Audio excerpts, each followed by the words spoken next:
তার মানে আমি ওই যে আগে যেটা বলছিলাম ওই টার্গেট পূরণে কিন্তু ব্যর্থ হয়েছে। এটার ওষুধ খরচ কি 1600 না 1700, কোনো রোগ বালাই হয় নাই। 36 দিনে 900 হয়ে গেছে গড় ওজন।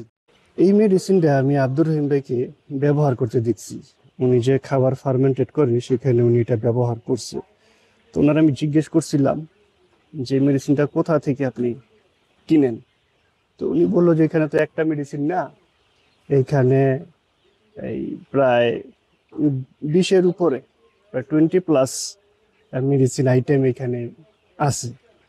এবং কি কি মেডিসিন আছে, কোনটা কতটুকু পরিমাণে আছে সেগুলো অবশ্য আমার উনি জানায় নাই। শুধু এটাই বলছে যে এখানে বিভিন্ন কোম্পানির কাছ থেকে সংগ্রহ করা মেডিসিন, এবং অনেক সময় তিনি সরাসরি ইম্পোর্টারের কাছ থেকে নেন, এতে খরচটা ওনার কম পড়ে। তো এই মেডিসিনটা উনি ব্যবহার করে। এই হচ্ছে সেই মেডিসিনটা, এটা ডাইকা রাখি। এটা আবার বৃষ্টি, তো বৃষ্টির পানি পড়লে সমস্যা, আর একটু ডাইকা দিস। এটা তো আর আব্দুর রহিম ভাই আমারে বলবো না, শিখাইবো না। ঠিক আছে, এবার আর কি কি আছে একটু মুরগিগুলা দেখা যায়, যেহেতু বিক্রি করে দিব, সময় হয়ে গেছে। এবার একটু মুরগিগুলা দেখি। আচ্ছা, এই পাশে হচ্ছে 1700 মুরগি। হ্যাঁ, এগুলা হচ্ছে নাহার কোম্পানির, না আব্দুর রহিম ভাই? এটা কি নাহার কোম্পানির? নাহার কোম্পানির? আচ্ছা আচ্ছা। এই দুই পাশে মুরগি, এই পাশের মুরগিগুলো হচ্ছে পিপলস কোম্পানির। এখানে আছে 2000। আবার ওই যে ওই পাশে মুরগি আছে, দেখাই, এই যে ওই পাশে মুরগি আছে, ওই মুরগিগুলো হচ্ছে নাহার কোম্পানির। ওইখানে মুরগি আছে 1700, দুই কোম্পানির, এবং বাচ্চাগুলা 3 দিনের ছোট বড়। কোনগুলা আগে দেখাই, সেটা কাছে আছে, এই দিয়ে দেখাই।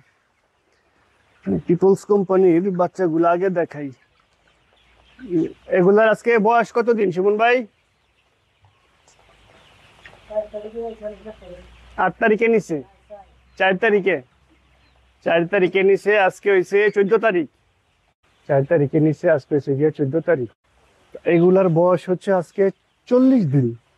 হ্যাঁ, তো এখন আব্দুর রহিম ভাই বলছিল 35 দিনে গড় ওজনে নিয়ে আসবে, মানে বিক্রির জন্য। তো যেটা আজকে 40 দিন, মানে 5 দিন ওভার হয়েছে। তার মানে আমি ওই যে আগে যেটা বলছিলাম ওই টার্গেট পূরণে কিন্তু ব্যর্থ হয়েছে। তো আমি কিন্তু এই মুরগি ফার্স্ট টু লাস্ট দেখতে চাই, আর আপনাদেরও দেখাতে চাই। হ্যাঁ, তো এই মুরগিগুলার অবস্থাটা, মানে মুরগিগুলা কেমন 40 দিনে, সেটা একটু দেখেন। তারপরে মুরগিগুলা একটু ওজন দিয়েও দেখানো যেতে পারে। হ্যাঁ, মুরগিগুলা আজকে 40 দিনে ওজন কতটুকু আসলো সেটাও দেখানো যেতে পারে। তবে ওজন কম আসার যে কারণ, সে কারণগুলো একটু জানা দরকার আপনাদের, যেটা আমি জানলাম এবং দেখলাম। তার মধ্যে একটা হচ্ছে এই যে এই ফিটটা এই যে উপরে থাকে, নিচে পড়ে না, নাইরা দিতে হয়। তো দেখা গেছে যে মুরগি 2 ঘন্টার মধ্যে নিচের ফিট খেয়ে শেষ করে ফেলাইছে, উপরে ফিট আছে, নিচে পড়ে নেই, মুরগি না খেয়ে রয়েছে। হ্যাঁ, এই একটা কারণ। আরেকটা কারণ হচ্ছে মুরগিতে ব্রুডিং ভালো হয় নাই, যার কারণে এটাতে একটার পর একটা রোগ আসছে। এর কারণে ওজনটা কম আসছে, টার্গেট পূরণ হয় নাই। আচ্ছা, এবার ওই পাশের একটু মুরগিগুলো দেখি আগে। আমি আপনাদেরকে সংক্ষেপে বলতেছি, আপনারা অভিজ্ঞ খামারি বুঝবেন। যে ওই পাশে একটু গিয়ে দেখি যে নাহার কোম্পানির বাচ্চাগুলা, যেহেতু 3 দিন ছোট বললাম, তাহলে ওগুলার বয়স আজকে, এটার বয়স তো আব্দুর রহিম ভাই 37 দিন, 36 দিন। আচ্ছা, 4 দিন ছোট, 36 দিন। আব্দুর রহিম ভাই, এই মুরগিগুলা তো হ্যাঁ খুবই ফুরফুরা। হ্যাঁ, এই মুরগিগুলো কত ফুরফুরা না? হ্যাঁ, কত সুন্দর লাগতেছে, মাশাল্লাহ মাশাল্লাহ। হ্যাঁ, মুরগিগুলা দেখতে কত ভালো লাগতেছে। আচ্ছা, এইগুলা কিন্তু এই ক্যারেট খুব একটা দেখা যাইতেছে না। হ্যাঁ, সবগুলো প্রায় এভারেজে আছে। এই মুরগিগুলো দেখতেও ভালো লাগতেছে। আচ্ছা, এই এই মুরগির ব্যাপারে একটু ইনফরমেশন আপনাদেরকে দিই। এই মুরগিগুলোতে ঔষধ খরচ তেমন একটা হয় নাই।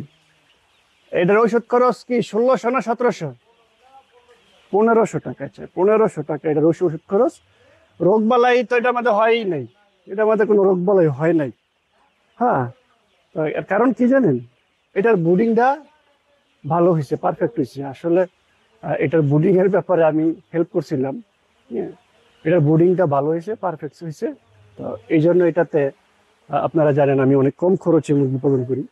তো আমি ওই আমার যে পদ্ধতিটা, ওইটা আমি এখানে চাইছিলাম কিছুটা অ্যাপ্লাই করি। তো এখানে এই 1700 মুরগি না আব্দুল রহিম ভাই, 1700 না 2000? 1700 না 1720টা। তো এখানে এই যে ব্রুডিং ভালো হতে দেখেন, মাসাল্লাহ কোনো রোগ বালাই নাই, এবং এটাতে খরচও কিন্তু অনেক কম। আব্দুল রহিম বললো মাত্র 1500 টাকা এখানে খরচ হয়েছে। আর আরেকটা প্লাস পয়েন্ট হচ্ছে আমার পরিবেশটা সুন্দর, সব দিকে একেবারে খোলামেলা। দোতলা চাল আছে, তবে সিলিং হইলে আরো ভালো হইতো। আর মাচার খামার, নিচে জায়গাটাও অনেক বেশি আছে। তো এগুলা হচ্ছে এই খামারের জন্য একটা প্লাস পয়েন্ট আর কি। তো মুরগি তো বিক্রির উপযুক্ত হয়েছে, বিক্রি করব। এখন আব্দুর রহিম ভাইকে আমি একটা পরামর্শ দিব, অন্তত 15 দিন আগে যেন পরের বীজ উনি এখানে না করে। কমপক্ষে 15 দিন যেন এই খামারটা গ্যাপ দেওয়া হয়। কিন্তু এখানে আরেকটা কথা আছে, খামারটা বাৎসরিক ভাড়া নেওয়া। 15 দিন যে গ্যাপ দিব, এইভাবে গ্যাপ দিলে বছর উনি কড়া বীজ করতে পারবো। যদি বেচ হিসাবে ভাড়া নিতে পারতো তাহলে তো ভালো হইতো, মনে হয় এইভাবে আসলে কেউ ভাড়া দিবেও না বেচ হিসাবে। যাই হোক, এটা আমি আমার মতামত আমি বললাম আর কি, নিতে পারলে ভালো হইতো এটা আর কি। হ্যাঁ। তো যাক, ভালো লাগলো আজকে মুরগির 36 দিন। এটার গড় ওজনটা কত আব্দুর রহিম ভাই আজকে? এই যে এনারের এটার গড় ওজন 900। 36 দিনে 900 হয়ে গেছে গড় ওজন। মাশাল্লাহ মাশাল্লাহ। এটা আরো ভালো হইতো, এই যে খাবার নাই। হ্যাঁ, খাবার নাই আসলে। নিজের খামার নিজে না থাকলে যেটা হয় আর কি, লোক দিয়া আসলে হয় না। লোক দিয়া হয় না। এই দেখেন খাবার নাই পটগুলাতে, আমি তো আসছি অনেকক্ষণ হয়েছে, পটগুলাতে খাবার নাই। হ্যাঁ, টার্গেট ফিল আপ করতে পারতো নিজে থাইকা করলে, বা আমি থাকলে ইনশাল্লাহ টার্গেট ফিল আপ করতে পারতাম। আমার এটা আত্মবিশ্বাস আছে, আমি এটা ফিল আপ করে দিতে পারতাম। 35 দিনে ঘরে জন্য আনতে পারতাম, আমার এটা আত্মবিশ্বাস আছে। যেহেতু খাবারের পরিবেশটা ভালো। ঠিক আছে, তো আপনারা যদি কেউ করতে চান তাহলে প্রথমে প্রশিক্ষণ নেবেন। প্রশিক্ষণ নেওয়া ছাড়া এই সেক্টরে না আসার পরামর্শ থাকবে আমার। ভালো থাকবেন, দেখা হবে পরবর্তী কোনো প্রতিবেদনে। আল্লাহ হাফেজ।